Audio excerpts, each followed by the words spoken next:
Right, so like I said, Cheers is brought to you by Awake Natural Mineral Water and Storm Energy Drink. My guests are seated.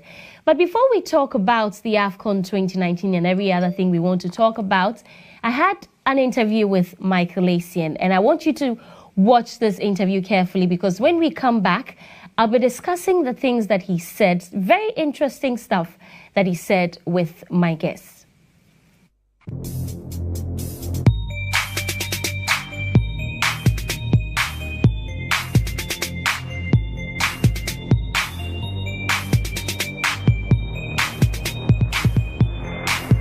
Today on Cheers, former Ghanaian player and Chelsea midfielder is my guest, Michael Essien. It's good to see you finally. How are you doing? I'm fine, thank you. And right.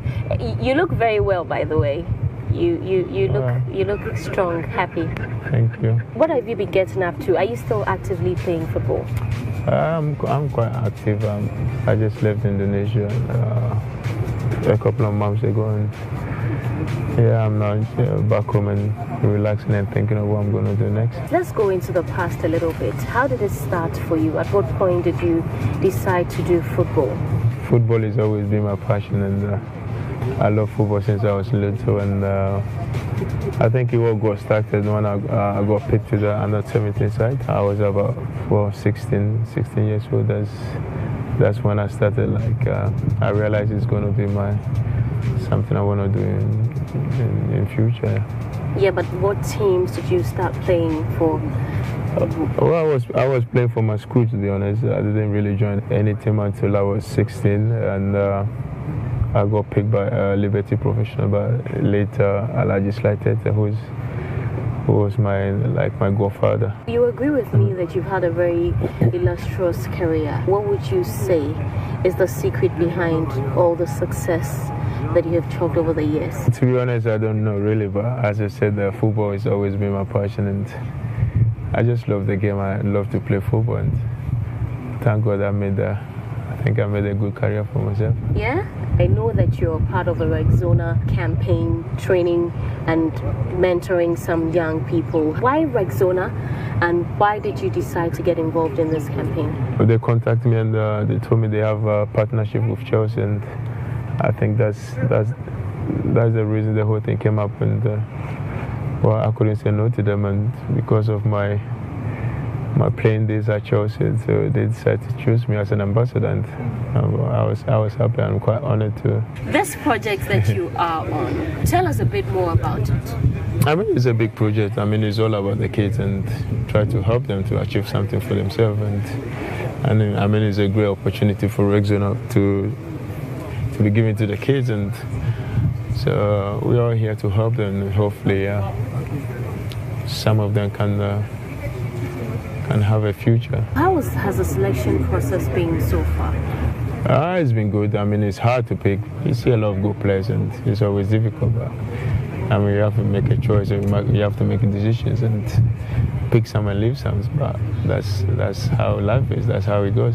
When you look back at all that you have done and been able to do for yourself in terms of football, is there something that you would have done differently? Do you have any regrets? No, not at all. If I say I have any regret, then I'm being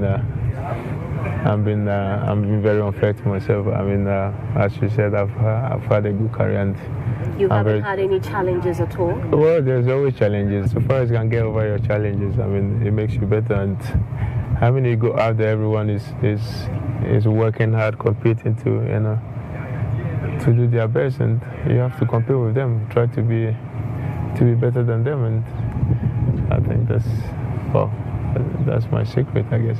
Let's talk about the Black Stars. I know it's something that you're not very, enthused about talking about, but there are people who have said that you don't show enough commitment, and when the time is really critical, you choose your club over the Black Stars. Do you agree? That's rubbish, I think. I mean, when you look back, I've played every category for Ghana since I was 16. I played 16, 20s, matches, all the categories. So it's very unfair for them to say that, but I mean, Ghanaians are quick to judge without thinking what's behind it. But I've never turned my back on my country. Do you miss playing for the Black Stars? If you asked me this question a couple of years ago, I would say yes, but now I don't. Yeah. You don't? No. Why? Is it because of everything happening with No, it's nothing to do with it. I mean, I think I've done everything I could do for the Black Stars for Ghana, and I mean, it's time for the others to take over. So. Let's talk about your days playing for Chelsea. How is the experience like playing there and playing back here in Ghana? I mean, it's not the same. Playing for your club and country is not the same. Cause, I mean, for your club, you train with the players every day, so you know them very well. Unless when you come to the national team, it's only for a few weeks, and it takes time to get used to the players. Even though you know them, it's not the same. And I mean, to do well in football, I mean, you need to know your teammates very well. And so yeah, but when we come to the national team, we try to do our best. The Black Stars isn't as popular as it used to be when you were playing. What do you think we can do to put the Black Stars back on the feet, like when you were playing? Black Stars is one of our biggest pride, and I don't know why. I don't know the reason why they are not enthused to support them, because maybe that's with what happened in Brazil. I may say. Tell Ghanaians what happened with the Black Stars in 2014. It was a big misunderstanding with the appearance fees and stuff like that. Because I mean, we've been to World Cup and this thing never happened. So I don't know why all of a sudden something like this should happen, and you create a big misunderstanding between the players and the officials. But I think with everything that coming up now, I think the Ghanaians are more aware and they more understand. That brings me to my next question, that Ghana football is in shambles now. How does it make you feel, with everything that you have heard and I'm sure seen, watched and all of that? Well, I've not watched anything, I've just heard. But I mean, I don't have time to watch this rubbish. But I mean, it's very sad. It's very sad for everything. But I mean... were you surprised? Well, was I surprised? I don't know, but probably yes. But I mean, it's one of those things. But I mean, Ghanaians used to keep supporting the Black Stars because I mean we have good young players who can take the country into different levels. So they should keep supporting them and forget what the FA or everything is happening with them. And what steps do you think we can take to get out of this mess? Well, I'm not the one to tell you what to do. But you have experience. Why don't you share it? Because I don't think they listen. Have you tried it? I don't need to, because I know they don't listen. Because I've played in a biggest club and things are done different. But when you come here and you tell them, they should do things like that and do that like this, they never take your advice. They never listen, and they think you're being too known, as we say in our country. So I mean, we just have to ignore it and do what you can. You ignore it, and you see that the team is going the team is in shambles. You don't care? Well, of course I do care. But I mean, what can a single person do? That's why we're on this platform together, and a lot of people watch the show, including the FA executives. So you can tell us, this is what I think do. I'm not going to say anything. I mean, people who knew me very well knows that. Like, when I care, I care. When I don't care, just... So what state are you in now? Caring or not caring? I'm in between, I guess. But you see everything that is happening and the current players that we have.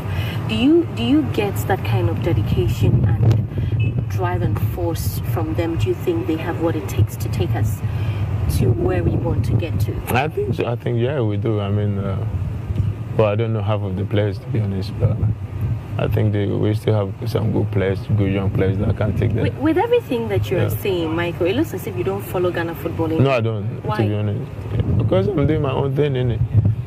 So, but this is where you're from. Yeah, I've never turned my back from where I come from. I just don't follow. I'm doing my thing. I have very important to think about. You have very important things to think about. So the Ghana football isn't that important? Well, are you talking about the Ghana football or are you talking about the Black Stars? Well, I'm talking about both of them. Do you follow the Black Stars? When I get a chance, yeah. When I get a chance, I do. I watch the games. You're happy with their performances? You think everything is going I mean, well? everyone is disappointed if they don't play well. I mean, when we did not qualify for the World Cup, I mean, everyone was disappointed. But, I mean, it's one of those things, you know, like, it's not only Ghana who did not qualify. Italy was not there. And a couple more countries were not there. But, I mean, we all get disappointed, but we have to move on. Do you think Ghanaians overdo it sometimes? They're too hard on the players? I won't say too hard. They are too quick to judge. You know, without knowing the truth behind everything, they are too quick to judge. And I mean, maybe they should take their time and understand things more before they react. Really. How many more years do you think you can play before you finally call it quits?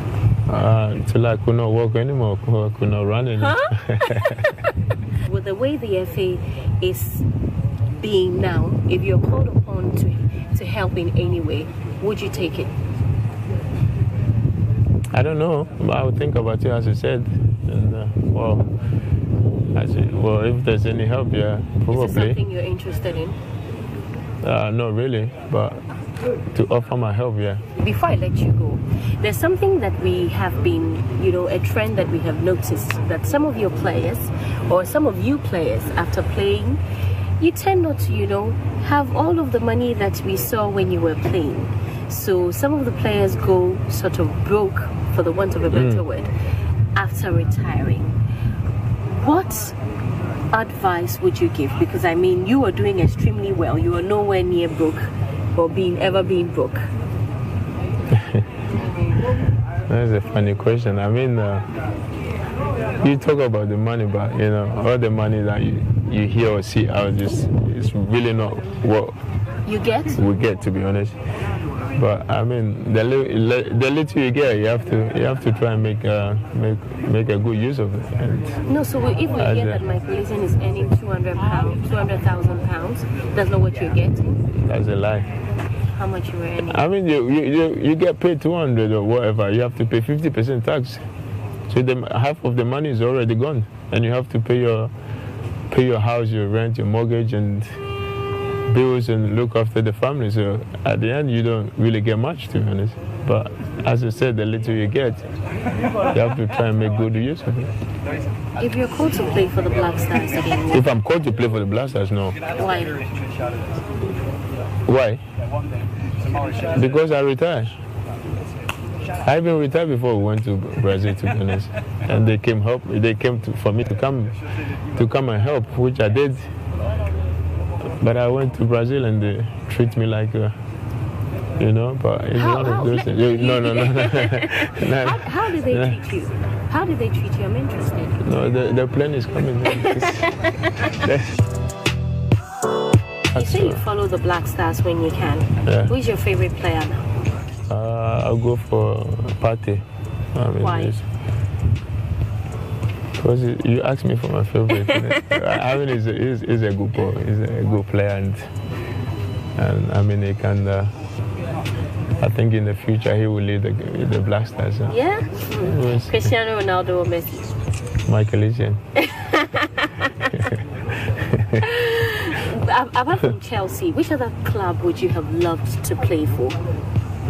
Well, I've been as a childhood, I've been a big Man United fan. So I would have loved to play for Man United, and I mean, I was there when I was 16, 17, but I couldn't get the work permit to work there. So who's your favorite Manchester United player? Probably Lukaku.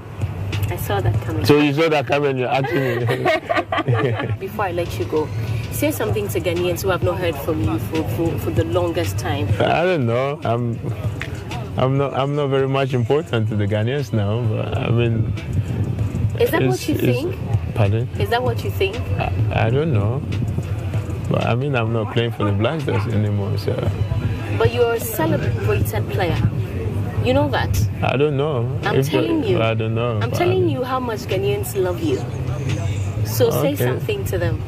Thank you for telling me. I mean, it's great they still love me. I mean, I've done much for the country. They should appreciate what I've done, and I mean it's good to hear that from you, and I'm very honored and happy to hear that. And I will say a big thank you to them. So thank you very much for talking to us, and that was my guest on Cheers, Michael Essien. A very big thank you to Rexona for making this possible.